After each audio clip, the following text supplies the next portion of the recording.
Chers amis, bonjour. Ici Émile Guy. Cette semaine, nous terminons notre série d'émissions pour le Carême sur le mystère de l'Alliance divine. Mon invité est une personne que vous connaissez bien, le curé de la paroisse Sainte-Anne-des-Pins, Gérald Lajeunesse. Bonjour Gérald. Bonjour Émile. Merci d'avoir accepté de participer à cette émission sur l'Alliance nouvelle et éternelle en son sang. Et si tu veux, nous allons commencer par nous mettre en présence de Dieu et de nous demander de nous envoyer son Esprit Saint. Alors, c'est le Veni Creator Spiritus que beaucoup de gens connaissent. Hein? Veni Creator Spiritus, Veni Creator Spiritus, Veni Creator Spiritus. Toi, Créateur sur la glaise qui prend chair, source de vie qui abreuve nos déserts, vrai conseiller qui conduit nos décisions, vent généreux qui aisément nous cédons. Veni Creator Spiritus, Veni Creator Spiritus, Veni Creator Spiritus. Oui, viens Esprit Saint. Nous avons besoin de tes lumières pour pouvoir être capable de faire la volonté du Père, ce que nous cherchons à faire. Et nous retournons dans notre histoire qui prépare un peu notre émission et nous parlons de préparatifs. Alors, c'est important de se préparer. Avant l'émission, nous parlions de toutes sortes d'affaires. Je te parlais d'un cours en particulier. Le cours le plus difficile que j'ai pris à l'université, Serology and Immunology. Et puis, le professeur nous avait mis au défi. Et je dois dire, le défi était de taille. Mais finalement, tu sais, j'ai suivi ce cours-là avec beaucoup d'assiduité. J'ai fait toutes les lectures et davantage, tous les travaux. Tu sais, je m'assurais de bien comprendre. Puis ça a été une très, très bonne note. Alors, tu sais, c'est un exemple. Le défi qu'il t'avait donné dans le premier cours, peux-tu nous répéter ces paroles du premier cours? Ton premier bonjour? C'était « Hello, my name is Dr. Douglas. Most of you will fail my course. » Et toi? Je me dis, je réussirai de mon propre droit. Je réussirai. Alors, c'est ça. Hein? Si je voulais réussir, je ne pouvais pas juste m'asseoir là, prendre des notes, puis me laisser décourager. Non, moi, il fallait vraiment prendre le bœuf par les cornes. Et puis, c'est ça, se préparer. Hein? C'est prendre le bœuf par les cornes. Alors, ça, c'est un exemple. Mariage. Hein? Les gens préparent la fête, l'arrivée d'un bébé. Se préparer pour Noël. C'est quelque chose qu'on fait tous les ans. Préparer une fête d'anniversaire pour un être cher, hein, on envoie des faire-part, on comptabilise ce qui vient, on fait le calcul de la nourriture qu'on veut avoir, la boisson qu'on veut servir. Puis si on ne fait pas les préparatifs, qu'est-ce qui va se passer? Ben, il y a des chances. Ça va se passer pareil, mais il peut y avoir des accrochages, il peut y avoir des déceptions, on peut manquer de nourriture. On peut manquer de vin, hein? On peut manquer de vin. Hein? Oui, on peut manquer de vin. Alors, si on néglige... Si tu manques de piquette, c'est pas grave. Non. Mais le bon vin, oui, c'est grave. C'est ça. Et si tu veux, nous allons commencer la lecture d'aujourd'hui. Ça vient de Saint Jean, au chapitre 6, le discours de Jésus sur le pain de vie. Oui. Donc, juste pour se rappeler le contexte un peu, Jésus avait nourri une grande foule avec quelques pains seulement. Et ce discours dans l'Évangile de Jean est une continuation de cette foule qui a été rassasiée Mais je vous l'ai déjà dit, vous avez vu, et pourtant, vous ne croyez pas. Tous ceux que me donne le Père viendront jusqu'à moi, et celui qui vient à moi, je ne vais pas le jeter dehors. Car je suis descendu du ciel pour faire non pas ma volonté, mais la volonté de celui qui m'a envoyé. Or, telle est la volonté de celui qui m'a envoyé, que je ne perde aucun de ceux qu'il m'a donnés, mais que je les ressuscite tous au dernier jour. Telle est la volonté de mon Père, et que celui qui voit le Fils et croit en lui ait la vie éternelle, et moi je le ressusciterai au dernier jour. Amen, amen, je vous le dis, il a la vie éternelle, celui qui croit. Moi, je suis le pain de la vie. Au désert, vos pères ont mangé la manne, et ils sont morts. Mais le pain qui descend du ciel est tel que celui qui en mange ne mourra pas. Moi, je suis le pain vivant qui est descendu du ciel. Si quelqu'un mange de ce pain, il vivra éternellement. Le pain que je donnerai, c'est ma chair, donnée pour la vie du monde. Jésus leur dit alors, « Amen, amen, je vous le dis. Si vous ne mangez pas la chair du Fils de l'homme, et si vous ne buvez pas son sang, vous n'avez pas la vie en vous. Celui qui mange ma chair et boit mon sang a la vie éternelle, et moi je le ressusciterai au dernier jour. En effet, ma chair est la vraie nourriture, et mon sang est la vraie boisson. Celui qui mange ma chair et boit mon sang demeure en moi, et moi je demeure en lui.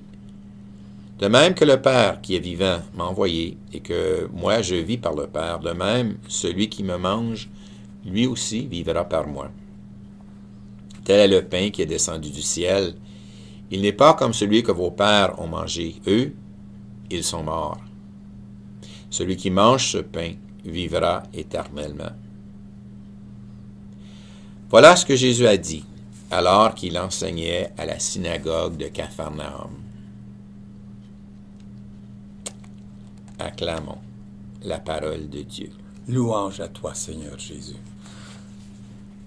Regardons ce texte et essayons de trouver des phrases, des expressions qui nous touchent, que nous aimons d'une façon particulière. Moi, la chose qui ressaute aux yeux, c'est... et puis je dis bien ressaute. Oui. J'ai fait exprès. C'est cette idée de vie éternelle qui revient combien de fois, je n'ai pas compté, mais à plusieurs reprises. Vie éternelle, résurrection. Alors, il est question de vie. Il est question de vie à partir de deux manières, à partir de manger et boire, et à partir de croire.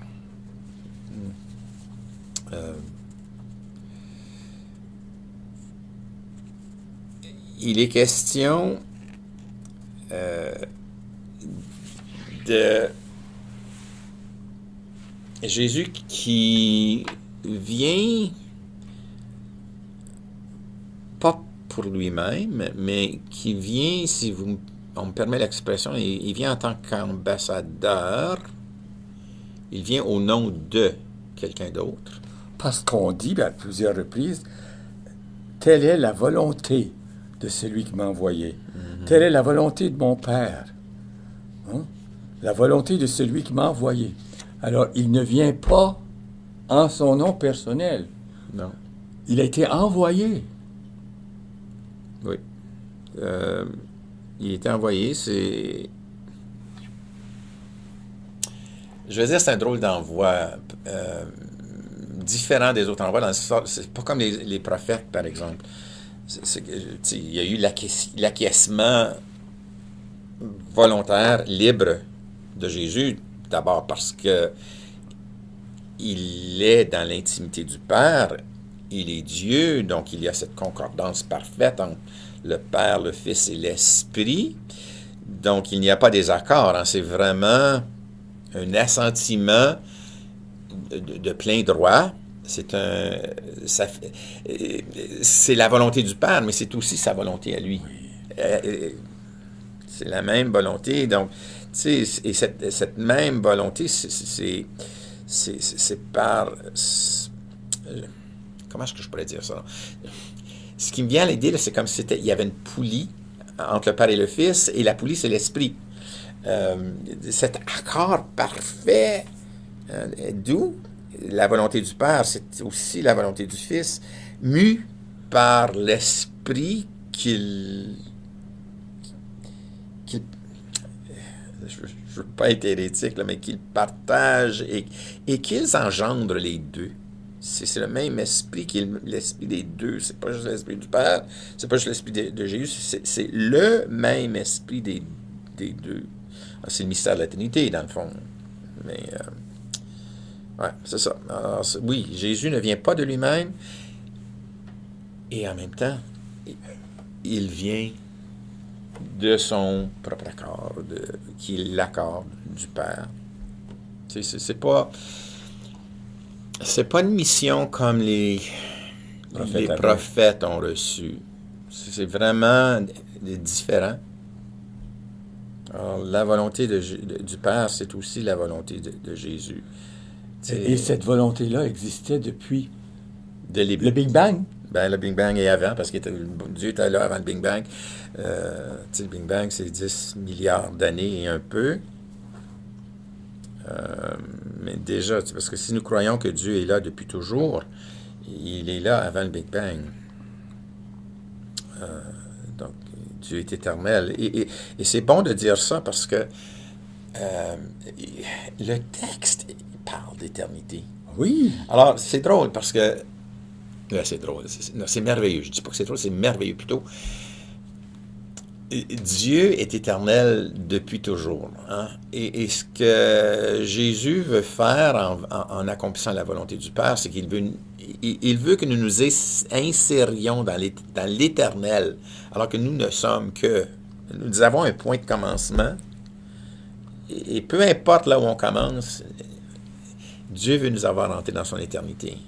C'est pour ça que Jésus est venu, pour nous faire entrer dans son éternité. Que tous... Pas juste 1 et 2 et 3, peut-être ci et là. Non, que tous. Hein. Parce que nous avons tous été confiés aux soins, je dis bien aux soins de Jésus, dans le sens de ce qu'il a dit. Nous avons été confiés aux soins de Jésus par le Père, tout le monde. Que nous soyons chrétiens ou non. On a un avantage chrétien. Et ça rejoint notre thème, qui est l'alliance nouvelle et éternelle. Exactement. En son sang, parce qu'il parle de son sang ici, dans ce texte-là, au verset 55, 54, 53. Hein? Mm-hmm. Si vous ne buvez pas son sang, vous n'avez pas la vie en vous. Celui qui mange ma chair et boit mon sang a la vie éternelle. Celui qui mange ma chair et boit mon sang demeure en moi, et moi je demeure en vous. Alors, l'alliance nouvelle se réalise dans le sang de Jésus. Tantôt, on va parler de la messe, et n'allons pas tout de suite dans cette partie-là, mais l'alliance nouvelle se réalise dans le sang de Jésus. L'alliance, hein, c'est... nous devons faire, aujourd'hui, un effort pour comprendre cette idée fondamentale de la Bible. Hein. Les Juifs, sur nous, ont un grand avantage parce qu'ils vivent toujours de l'alliance. Nous autres, on en parle, hein, mais est-ce qu'on sait vraiment de quoi il s'agit?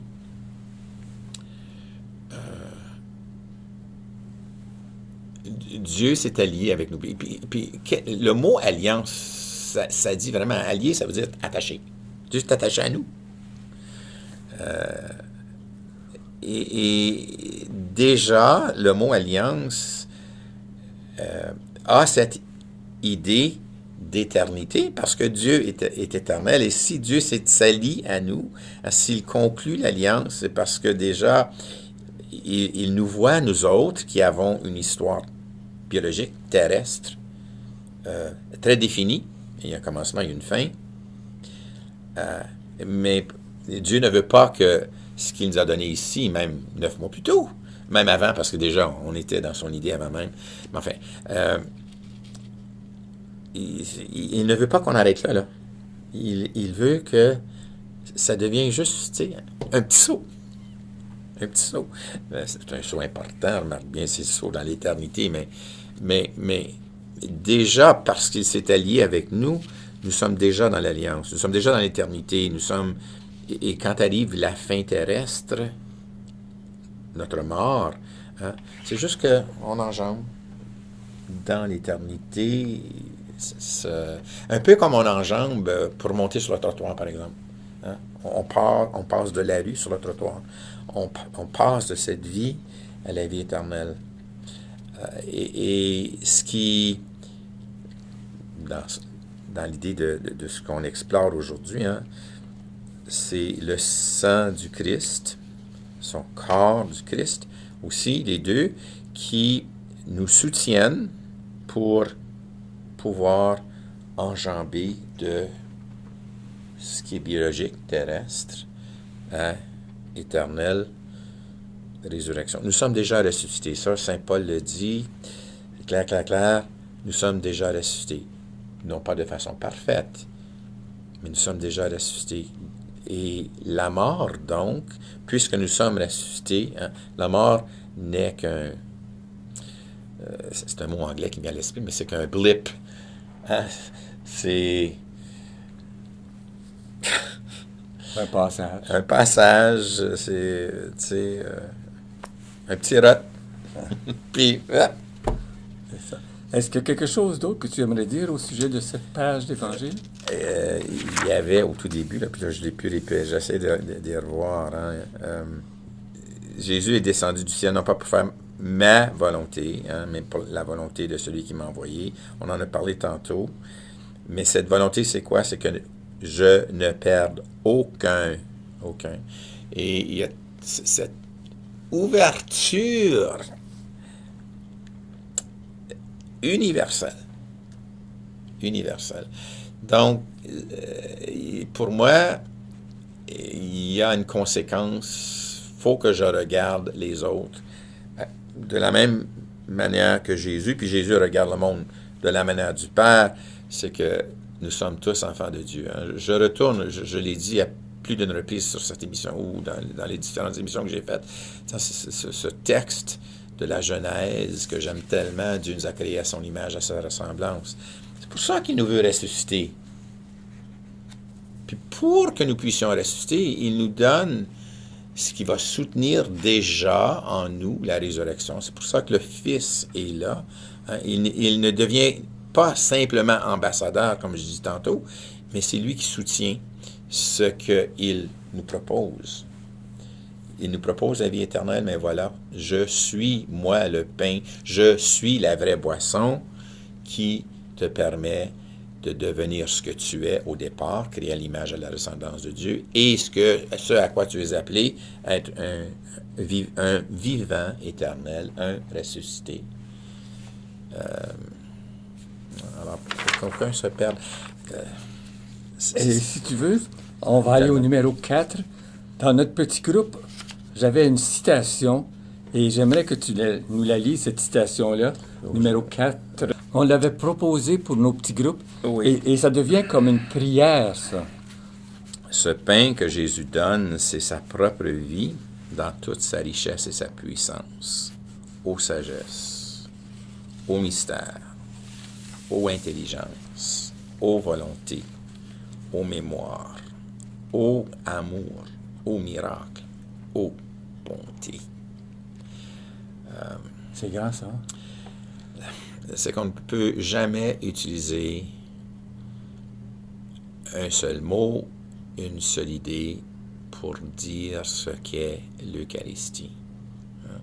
N'oublions pas ce qui a été dit par les pères du Concile, hein, c'est la source et le sommet de la vie chrétienne. Sagesse, mystère. C'est quoi ce pain-là qui est à la fois du pain et qui est le Christ ressuscité au mystère, ou intelligence? on ne peut pas cerner. Donc, quelle intelligence faut-il pour voir, comprendre, adhérer, assumer, consommer ce pain, boire ce vin? Ô volonté, ben ça, ok, je le désire. C'est le sens le corps du Christ. Et que tu répondrais. Amen. Puis moi, je donne la communion aux ministres de communion, puis aux servants adultes qui sont à l'autel. Le sang du Christ. Alors, la volonté s'exprime dans le Amen. Amen. Aux mémoires. Et ça, ce qu'on célèbre, on parle de sacrifice, oui, Jésus qui se donne, mais c'est aussi un mémorial. Et l'Eucharistie qu'on a à ce moment-là, c'est c'est le repas. Et nous le faisons en mémoire. C'est ça. Nous répétons. Mais c'est plus que répéter, c'est Oui. vivre le Encore, moment. oui. C'est vivre le moment. C'est ça la mémoire. Au amour, ben. Il se donne. Ça aussi, c'est une idée que j'ai déjà dit ici à plusieurs reprises. Pour moi, la Bible se résume à 3 mots. Hein. Je t'aime. Ô amour.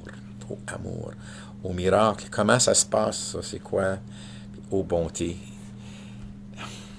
Encore une fois, moi, je suis tellement fier de parler français parce que nous parlons du bon Dieu. Et déjà, au départ, on dit qui il est. Il est bon. Il est tellement bon qu'il se donne. Le Fils se donne son corps, donne son sang. Totalement. Quelle bonté. Et dans nos petits groupes, on a utilisé une partie de la messe. Veux-tu nous parler de cette partie de la messe que nous avons proposée à notre petit groupe de partage? Bon, on rappelle exactement les paroles. On fait de ce de quoi on fait mémoire. Prenez et buvez-en tous, ceci est mon corps livré pour vous. Puis ensuite, prenez et buvez-en tous, car ceci est la coupe de mon sang, le sang de l'alliance nouvelle et éternelle, versé pour vous et pour la multitude en rémission des péchés.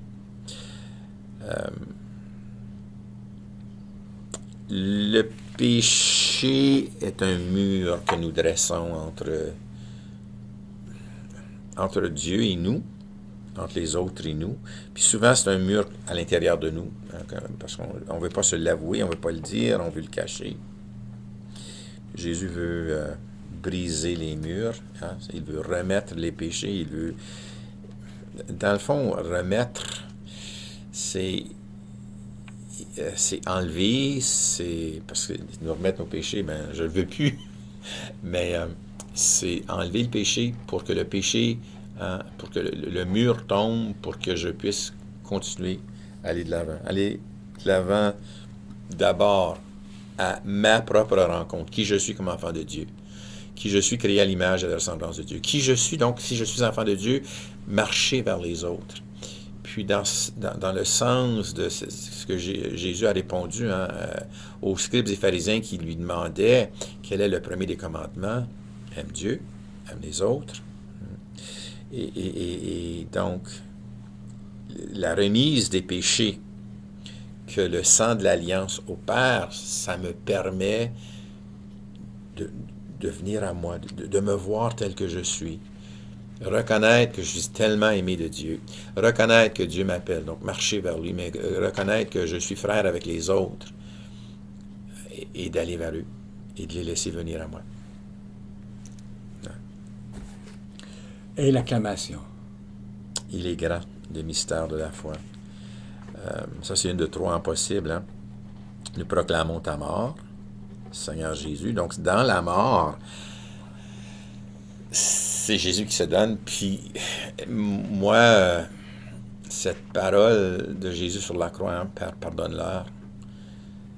Jésus n'est pas en train de mourir. Ben oui, il est en train de mourir, mais il n'est pas juste en train de mourir. Il est en train de montrer ce que c'est que d'aimer jusqu'au bout. La mort n'empêche pas l'amour, sa mort il ne retire pas son amour de nous parce que nous sommes en train de le tuer. Hein? Nous rappelons ta mort et ce qui était arrivé. Mais la mort n'est pas le dernier mot. Nous célébrons ta résurrection. Et sa résurrection c'est un héritage qui nous est donné. Saint Paul en parle, moi, 2 reprises. Hein? Et nous attendons ta venue dans la gloire. Mais la venue de la gloire de Jésus, c'est pas pour lui. Il est déjà là. C'est pour nous autres. Alors, la gloire du Christ, ça sera notre gloire. Nous ne serons pas des dieux, c'est pas ça. Mais nous vivrons glorifiés. Saint Paul le dit aussi. Nous vivrons avec lui dans la présence du Père. Et dans ce qu'on a dit tantôt, hein, dans la sagesse de Dieu, la sagesse humaine, la sagesse biblique, c'est de vouloir Dieu, d'être tourné vers lui. C'est dans ce mystère de l'amour infini. Ça va être vraiment comprendre comment Dieu nous aime. Ô intelligence, ô volonté, c'est est-ce que moi, je donne mon assentiment à ça, aux mémoires, ben là, ce que Jésus a fait dans sa mort et sa résurrection, hein, parce que j'y ai fait mémoire, parce que j'ai adhéré. Moi aussi, maintenant, je suis avec ça, je suis dans la présence du Père avec lui. L'amour, j'en ai parlé tantôt, au miracle. Qu'est-ce que j'ai fait pour retentir? Si j'étais là-bas dans sa terre, là, j'étais avec Dieu. Quel miracle! Puis, c'est la réflexion aux bontés. Tu es tellement bon, bon Dieu. Oh, bon Dieu. Gérard, nous rappelons tout ça. Tout le temps que nous avons. Je parle trop, hein? Alors, non, je veux te dire merci beaucoup d'être venu encore aujourd'hui. Présenter ce qui te tient à cœur. Et vous, chers téléspectateurs, merci d'avoir été des nôtres. Au revoir, à une prochaine.